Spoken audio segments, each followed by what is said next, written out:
Hi, I'm Glory St. Germain. What are barefoot benefits? As a music teacher, do you often wear socks or slippers or indoor shoes in your studio? Do you feel your feet kind of restricted or tight? Because I sure do. We've created the Ultimate Music Yoga program. And to help you understand barefoot benefits, here's Heather Kolinkowski with an Ultimate Music Yoga tip. Why go barefoot? Especially if you live in a northern clime where it's cold all the time. Well, let me start with a few of the benefits and things that you can do to bring more awareness into your feet. Let's start by locating our arch.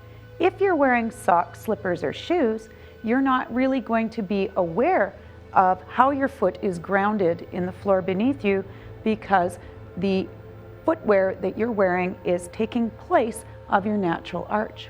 So start by simply placing your feet on the floor hip width apart and raise your toes. When you lift your toes, can you see how that arch engages? Now that arch is going to take and support your body weight entirely and spread it out evenly over your foot.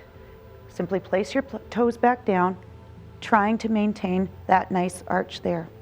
If you're wearing socks, slippers, any of that stuff, you're not really going to be aware of where that arch is and where your foot is in space as you're standing.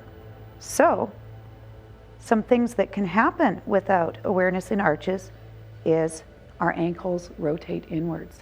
Uh-oh, now our knees are misaligned, our hips, and we've just created a whole slew of other problems. So please, if you can, go barefoot. Be aware of your arches. Make sure that you've got a nice, sturdy foundation from the ground all the way up to support you throughout your day. For these and other wonderful tips, please go to our ultimatemusicyoga.com website, and namaste.